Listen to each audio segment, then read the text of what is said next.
Arne Slot got the tactics right for exactly 45 minutes and then personally handed PSG the tie. The most damning part? Even if that overturned penalty had been converted, Liverpool was still going out, and a rational read of the game proves it. Hello everyone. Liverpool's remaining season is now solely about fighting for next year's Champions League spot. Their European campaign ends here. Knocked out by Paris Saint-Germain and revenge failed. Now this second leg, were Liverpool unlucky? Absolutely, without question.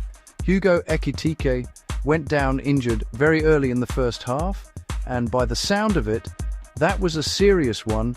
Word is, his season is over. And Liverpool's injury list this season, it's bad enough that you genuinely wouldn't believe it. Players who weren't even injured last season, gone this season. A lot of the new signings brought in this summer have been hit particularly hard. Right, so injuries, that's real. Then in the second half, a penalty gets given, only for it to be overturned from above. Why? That's a strange one. Look, there was contact, undeniable, but it was light contact, so you couldn't exactly call it a clear error in the first place. So why does VAR step in? That part makes no sense to me at all. But here's what I need to remind you of. Even if that penalty had stood and been converted, Liverpool still wouldn't have gone through. Because once you score that penalty, you keep pushing, you commit to attack, you go at PSG for the rest of the second half. And then, the toll you were always going to pay, you concede on the counter. That was my prediction. I said it beforehand. The moment you push forward that aggressively, that early, you're already writing yourself into a bigger aggregate defeat. So even if you'd been lucky enough to slot that penalty away, you'd still have had to pay the price of at least one counter-attack goal against you. That means you'd have needed to win 3-1. And what you actually saw was Liverpool trying to break down a massed defense through open play, pressing forward, dominating possession, and getting nowhere. So how are they ever going to go through? Even with the penalty, it would have been of no help whatsoever. I said this when I made the prediction. If you launch a full-scale attack and refuse to sit deep, you lose by more. If you stay compact and sit deep, maybe, just maybe, you nick something on the break. I had no idea what Arne Slot was going to do, so I said I couldn't call the match. And that's exactly right. What actually happened? He did half of it, just half. That's why it became impossible to call. You genuinely had no idea which version of Liverpool you were going to get. In the first half, he did it. Sat deep, compact shape, 40% possession, kept it 0-0, didn't let PSG extend the lead. That was the right direction. Good stuff. Then, the second half, a complete 180. Suddenly, 70% possession, throwing men forward, and they shipped 2 goals on the counter. So, of course, it was impossible to call. First half looked decent. You thought maybe they'd keep it going, maybe nick something on the break. Not guaranteed, but a chance, right? Then suddenly everything changes. The whole approach flips in the second half. 2 counter-attack goals, concede immediately, and it's dead. So how do you call that? What was the actual tactical plan? Now, the first half compact shape, actually quite good. A 4-3-1-2 sitting deep. That was an improvement on the first leg's 5-defender setup. And I explained this clearly and in full in that previous video, why 5 centre-backs simply wasn't enough to contain this PSG side. Today, 4 defenders, 4-3-1-2, with 3 defensive midfielders who could drop down and form a 4-4-2 block whenever needed. And when they needed it, that's exactly what they did. Whichever central midfielder was nearest would tuck in and cover the wide channel. And PSG's wide players, faced with that compact block, were nowhere near as dangerous. Those inside cut shots they were getting so easily in the first leg, gone. You could see it plain as day. 4 defenders was enough, because you had sufficient midfield cover screening in front of them. And on top of that, it had already started raining in the first half, which made PSG's job of keeping possession against a massed compact defence on a wet surface even harder. The heavens cooperated, no question about it this time. Everything was falling into place. First half, right tactics, rain lending a hand, and they come out 0-0, still alive, not yet behind on the night, still with hope. Then the second half comes and they immediately gamble, go for it, and get punished. And look, this was entirely foreseeable. You have to understand, PSG are the beast. In the Champions League, they always unleash their ultimate attack. Always. This isn't League One football. They do not hold back in Europe. And that's genuinely not fair, right? Now you can say, well, that's how it's set up. That's just how it is. But throughout all of history, it has always been this way. Champions League, Premier League, Champions League, Premier League, back and forth, week in, week out. And PSG are virtually the only club in the world that can be managed this way. And the clubs in France, who complain about it, still arranged the same way for them, right? That's the political reality. There's nothing more to say on it. So PSG are always going to be at a completely different physical level. You press them, they still have the legs to hold their compact shape, and then their counter-attacks, even deep into the second half, are still sharp, still rapid. Liverpool, having ground through the Premier League schedule, are at a physical disadvantage. You simply cannot track those counters. That's why in the second half, when they break, there are bodies that just cannot get back. Without the defensive shield behind them, they were always going to concede. Simple as that. Strictly speaking, that counter-attack wasn't even particularly quick. You give the ball away and press forward, and Liverpool still can't be stopped, right? So if you're going to press in the second half and absorb that goal, that was a foregone conclusion, a prediction that had already been made. Isn't that exactly how you go out? Unless you can score 3 or 4 goals against a packed defence, and that is simply impossible. So I've always said you absolutely had to keep a clean sheet this time around. You nick 2 on the break and you've still got a chance. The moment you concede on the counter, there's nothing left to think about. Even if you convert a penalty, it makes no difference. And that's exactly the answer to those people who say, well, why not just sit deep for the whole game? Because if you can't steal anything on the break, you go out at 1-0 anyway, and then the manager gets slaughtered for being negative, for being passive. The home fans give him hell, right? Which brings us back to the same point. The home crowd dictated the whole thing. Same situation as last year's exit. Last year you were ahead after the first leg. The home crowd's emotion demanded attack and you went out. This year you were already behind going in. Every single piece of logic told you that the moment you open up, you're dead. And yet you still let the home crowd push you into gambling. If you sit deep and wait to steal something, there's at least a chance. So let me ask you directly, certain elimination versus sitting compact and hoping to nick something, which do you choose? Rationally, tactically, in terms of the result. Any sane person knows the answer, right?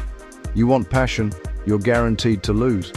You want something boring that gives you a puncher's chance. Well, there it is. Or maybe you'd say, when you go for it in the second half, you press forward, you can earn a penalty, it's just bad luck.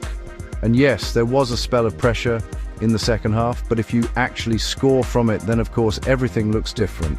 And that is exactly the toll you were always going to pay. You were going to concede at least 1 counter-attack no matter what. Could you actually score 3 against a mass defense? Clearly not. That much has now been proven beyond doubt. So let me be absolutely clear. This is not hindsight. This was said beforehand and it has now been confirmed. Flip it around. Paris Saint-Germain found it very difficult to score when you were sitting deep. The moment you pushed forward, they walked the ball in. And Liverpool, trying to break down that packed defense, needed every ounce of strength they had just to generate any kind of threat. They've struggled all season against compact blocks. So ironically, the best chance of the entire game came in the first half, when they were sitting deep, waiting, and went for a set piece. They shot at the keeper's chest, and he protected what was essentially an open goal. That was actually the closest they came to something going in all match. But that was the moment. That's the kind of opportunity you get when you're sitting compact and stealing. Once you went direct in the second half, those chances evaporated entirely. You pushed up, attacked a mass defense, and the moments to nick something on the break simply disappeared. So the threat you saw in the second half, did you notice what you weren't seeing on the other side of it? And look at the first half defensive shape as well. It wasn't as deep and passive as the first leg. There was more of a bluffing press going on, with Arne Slot constantly waving his arms and gesturing at the players to step up. Fake pressing, essentially, showing aggression without fully committing. That combination of feigning pressure and then sitting compact actually created a few extra counter-attacking opportunities, a few more chances to steal something. And it wasn't hemorrhaging fast breaks either, so the first half adjustment was actually quite decent, I'll give them that. Keep transitions quick. Don't push the defensive line forward. Stay patient, and the goal you're trying to nick might still come. No one was asking you to never take a risk. Then the second half started and it was a complete 180. Immediately everything changed. They slowed down and went all in, pushing the whole team forward. Salah was no longer playing as a striker. He shifted to the right wing, and once he's on the right wing, he stops tracking back to defend. That is exactly how you concede on the counter. The first goal, Salah doesn't get back to track Wirtz.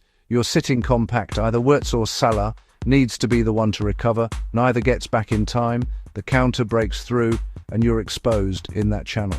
You were already vulnerable to a deadly counter at around 60 minutes. The opponent had a one-on-one breakaway and went sideways to a teammate instead of shooting, and thank God they were offside on top of it. Then came the actual counter at 70 minutes, and in the stadium the crowd still felt like they had a chance. You could see it, right? The atmosphere told you everything. After Liverpool changed their approach in the second half, the entire home end thought they were back in it. They thought the tide was turning. They thought it was on. Salah even looked like he was playing quite well, and that is exactly the moment you concede. Right when you're riding that false sense of confidence, that is how football actually works. That feeling you had, it was wrong. What you were watching wasn't the real picture, which is why the crowd's emotional read was completely off. And in the end, people will say, oh, well, your rational analysis is all very well, but people aren't rational. The home crowd demands you go for it. That's just how it is. And someone said exactly the same thing to me last year. 2 times now. 2 times this has been proven. So let me just say this. Why are there so many tragedies in this world? That's why. You know it'll kill you, and you do it anyway. And then you die. Is that not an inevitable truth? But people will always say, how do you know if you never try? They hold on to that idea forever. And so, as I have to say again, human beings repeat the same mistakes over and over. We never learn from experience.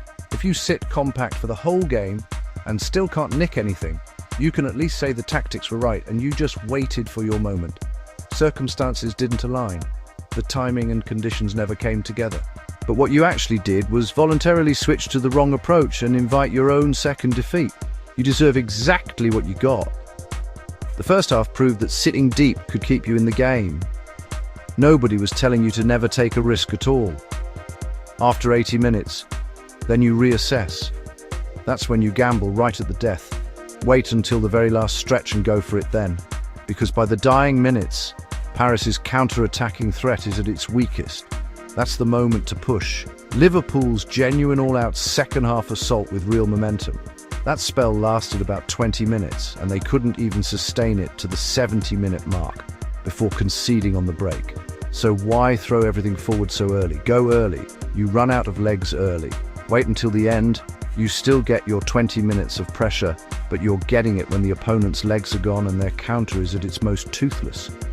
2 goals was still the gap you needed to close. If you get to 80 minutes and Paris still haven't extended their lead, they start to feel the nerves. You're at their place. They're the home side, now feeling the pressure. So the answer today is simple. You went too early. From around the 25th minute, you burned through 20 minutes of genuine momentum. And by 80 minutes, when they extended their lead, you were completely finished. Going for it too early meant the whole final stretch became dead time. Garbage time, the game already buried. And what's the final verdict on the entire campaign, taking both years together now? 2 ties against Paris Saint-Germain, 4 matches, 2 series. Last year, Slot went all out at home, threw everything at it while leading, and lost. This year, he at least absorbed some of the lesson from the first leg. He understood he needed to sit deeper, but the structure in that first leg was wrong. The defensive positions were off, and he lost again. Second leg, he went for it too early, and lost again. So yes, in both years, It was Slot who made the errors. You can absolutely hold him accountable for that. I'm not saying you can't, but there's a fact that also needs to be stated. Even though he's failed twice, the second failure came with genuine improvement. Year 1, completely wrong.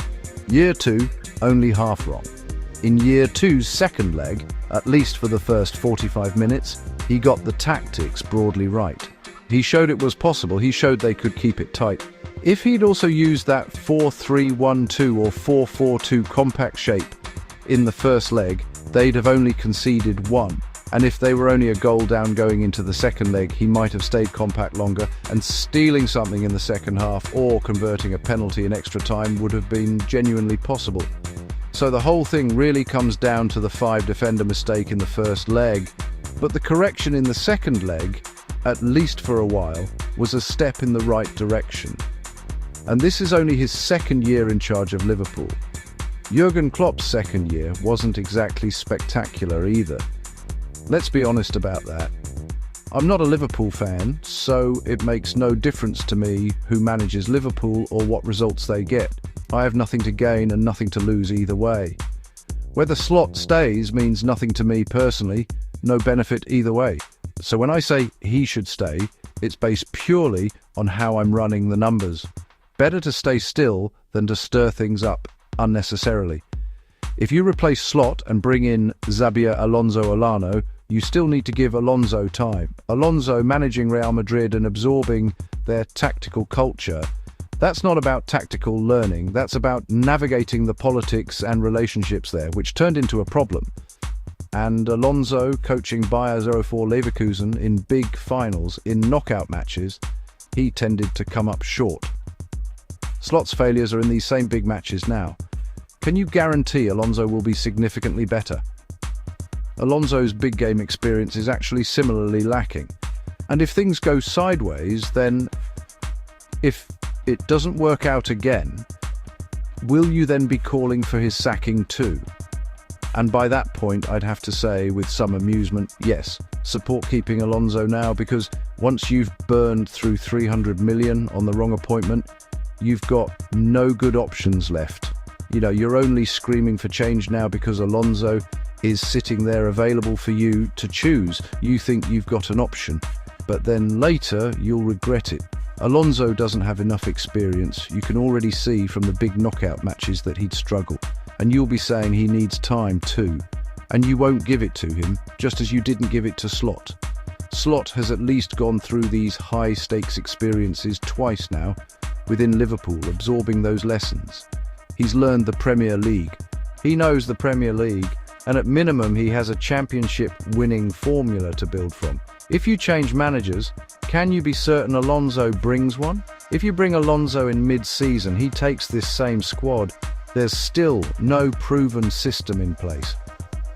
If the wide threats don't work, how does he handle that any differently? If you wait until next summer, bring him in fresh, buy the right players, yes, that might be better.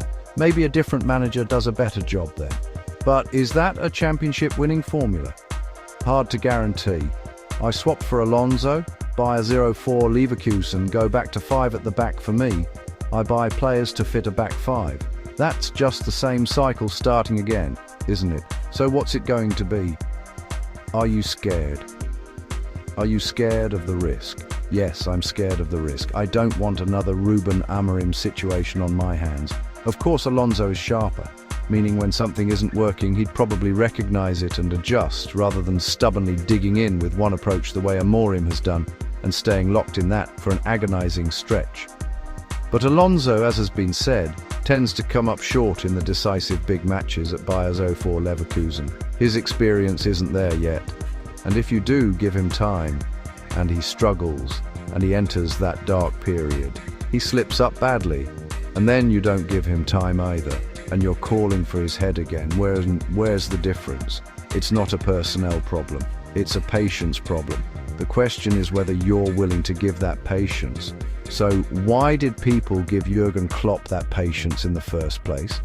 Because Klopp's early record was awful. You needed to let him breathe, and nobody cared too much about the rough patches. Results didn't matter as much then. And the reason for that? is simple. When Klopp eventually left, recently as it was, he'd won the Premier League, he'd won the Champions League, you got spoiled. Liverpool's fans got too used to the good life, pampered into expecting the extraordinary. Emotions work like that, it's comparative. You're happy today because today is better than yesterday. If yesterday was already good and today is slightly ordinary, suddenly today feels unsatisfying. Some people even feel unhappy, and that's just how it is. So my advice to Liverpool fans, understand your own emotions first before you start talking about what should happen next. Thanks everyone, goodbye.